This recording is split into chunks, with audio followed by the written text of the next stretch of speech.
సుగంధమేదు మనస్సునే హరించగా మరాళినైలాగే మరీ మరీ నటించనా విహారినై వాడే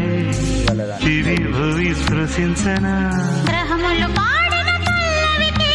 జాబిలి ఊగెనులే కొమ్మను